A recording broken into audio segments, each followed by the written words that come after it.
जैसे उस बेटे ने कह दिया था ना, अब आप मरते हो तो ऐसे ही तुम मेरे से कहोगे।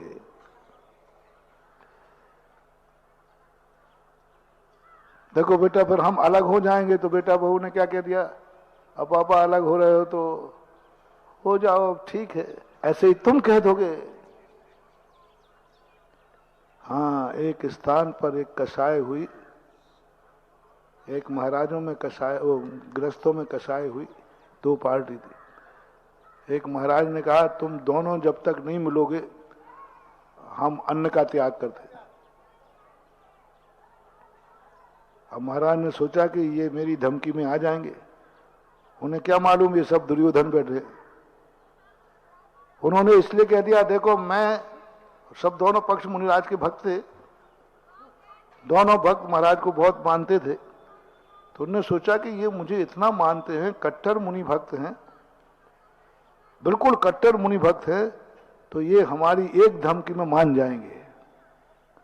तो उन्होंने कहा देखो यदि तुम दोनों एक होके नहीं आए तो मैं अन्न नहीं ग्रहण करूंगा जब तक मैं उस गांव में होके आया हूं। वे महाराज पूरी जिंदगी भर बिना अन्न के रहे, लेकिन दोनों मिले नहीं। उस गांव में मैं होके आया हूं। महाराज को पूरी जिंदगी, कम से कम 20 साल महाराज जिंदा रहे बिना अन्न के,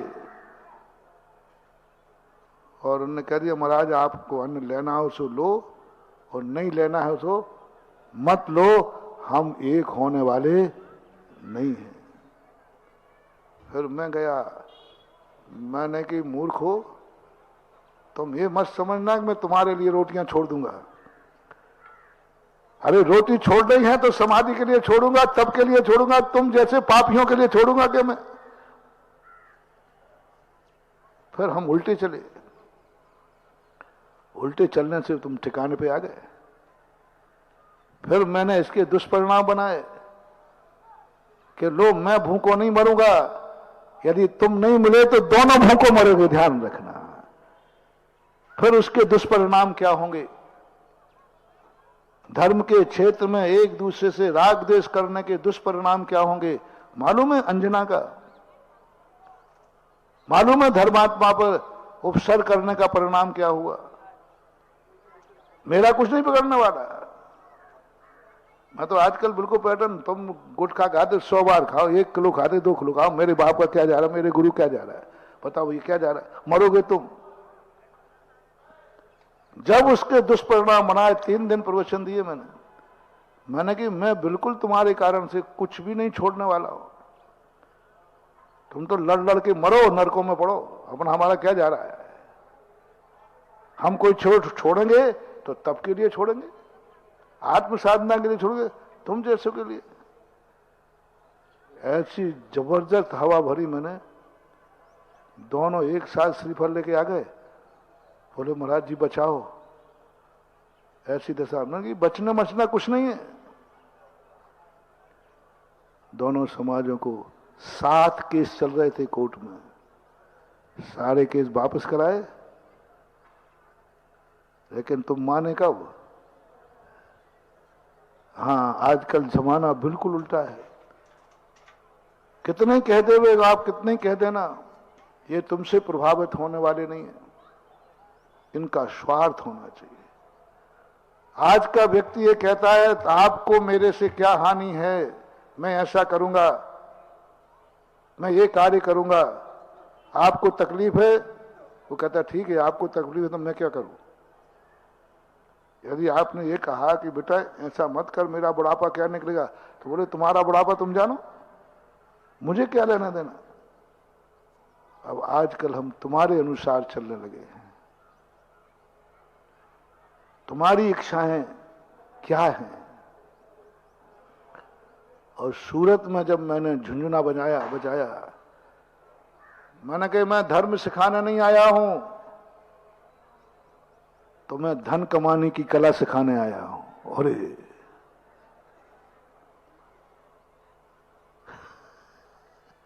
वे धन के लिए तो गई थे वहां। मैंने कहा अरे मैं तुम्हें धन दिलाने की कला सिखाता हूं, आगम से साथ। ऐसा नहीं कि कोई झूठ बोल, आगम से, शास्त्रों से। धन कमाने की कला, धर्म बढ़ाने की नहीं। अभी तुमसे कहें कि धर्म बढ़ाने की कला सीखो तो तुम्हें नहीं सीखना, और हम कहें धन कमाने की कला सीखो तो सीख जाओगे। और ऐसी कला सिखाई कि आज सूरत के मंदिर छोटे पड़ रहे हैं। जब से मैंने धर्म कमाने के लिए अभिषेक करो बुलाए नहीं आते थे, अब धन कमाने वाली शांति धारा, अरे लोग लाखों लाखों रुपया में ले रहे हैं। कल्पना करो, गंजों को कंगी बेच रहा हूं। भगवान का अभिषेक कोई पैसे दे के नहीं करे, और अब कैसे कर रहे हैं? लाख लाख रुपया देकर, 2 लाख लेकर। अभी कहा मुक्ता चांदखेड़ी के अंदर अभी बोले कितने 14 लाख कितने की बोली हुई।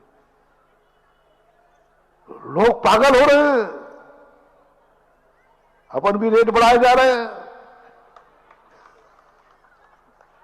पहले 1100 में करा देता था, फिर 11,000 किया, और अब तो अरे माल बढ़ रहा है जी, बिक रहा है माल, लाइन लगा के बिक रहा है। बस मैंने एक झुंझुना लटका दिया है, और झुंझुना आगम से धमकी नहीं मानना। बस इतना है कि हमारा धर्म का मुख्यता थी, इसलिए हम लोग धन का नाम लेते नहीं थे, धन तो मिलता था। हम लोगों की नीति थी, पूज्यवर नेमीचंद महाराज ने लिखा, तुम किसान को गेहूं करना सिखाना, भूसा की चर्चा मत करना। भूसा तो अपने आप मिलता है। कॉमर्सार में आया, सम्यक दृष्टि क्या सोचता है? सम्यक दृष्टि को उपदेश देना पड़ता है, उससे ये नहीं कहना पड़ता कि भूसा मिलेगा, क्योंकि जब गेहूं मिलेगा तो भूसा तो उससे कहा जाता, देख धर्म करने से परमार्थ मिलेगा, धर्म करने से मोक्ष सुख मिलेगा, ये मिलेगा। तो वो कहता है जब मोक्ष सुख मिलता है तो संसार का तो मिलेगा ही मिलेगा। समझदार होते थे। जैन शास्त्रों में हमेशा एक ही बात लिखी, अभिषेक करो तुम भगवान बन जाओगे, अभिषेक करो तुम धर्मात्मा बन जाओगे, महाराज को आहार दो एक दिन तुम मुनि बन जाओगे, तुम माला फेरो एक दिन पंच परमेष्ठी बन जाओगे। लोगों ने माला उठा के रख दी, हमें नहीं बनना बाबा जी, क्योंकि महाराज को आहार देने से क्या बन जाओगे? बोलो।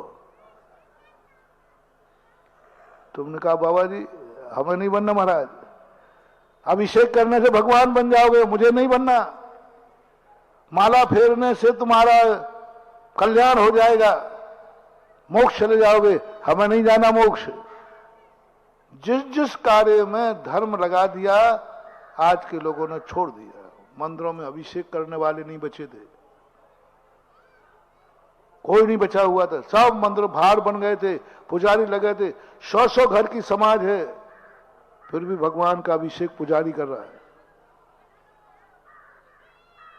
और मैंने कहा ये तो मामला गड़बड़ है, महाराज करें क्या, कोई करने नहीं चाहता। फिर मैंने तुम्हारी जात पकड़ी, मैंने कहा ये बनिया है, पंचम काल में जैनी कम है और बनिया ज्यादा है।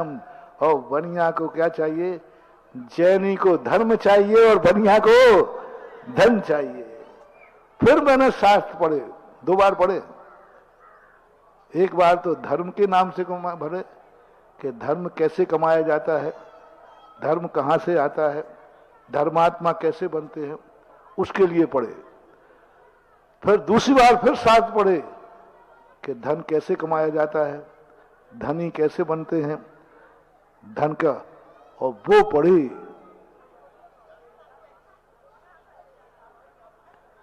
वो एक शायरी बताई थी ना कि जब मैं दर्पण बेचता था व्यापार बिल्कुल नहीं चलता था, जब से मुखौटे बेचना शुरू किए हैं व्यापार खूब चल रहा है,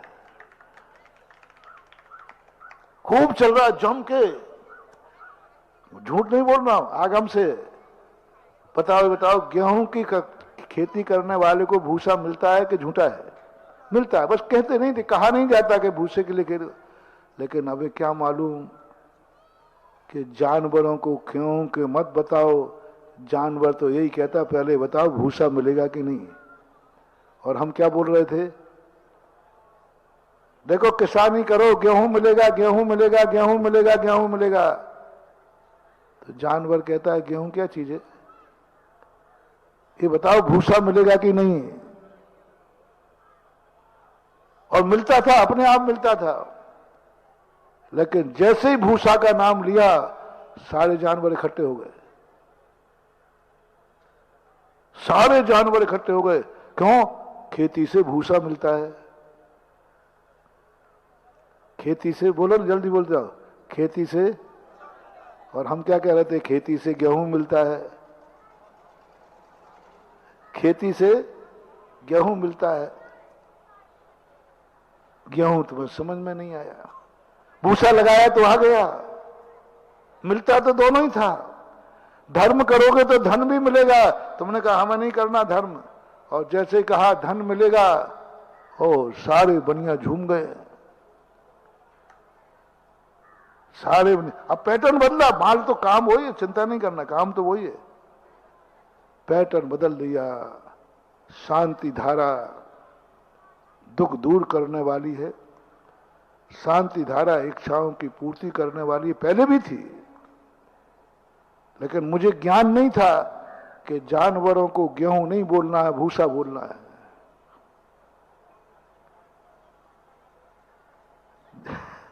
जानवरों को गेहूं नहीं बोलना, जानवरों को भूसा बोलना है। समझ रहे, मैं तुम्हारी प्रशंसा कर रहा हूं कि थप्पड़ मारो, समझ लेना। जानवरों को गेहूं नहीं बोलना, भूसा बोलना है। पंचम काल के अज्ञानियों को धर्म नहीं धन बोलना है। बात वही की वही है, धन मिलता था लेकिन धन बोलते नहीं थे। हम धर्म कर रहे हैं, हम धर्म करने जा रहे हैं, हम भगवान की अर्चना करने जा रहे हैं।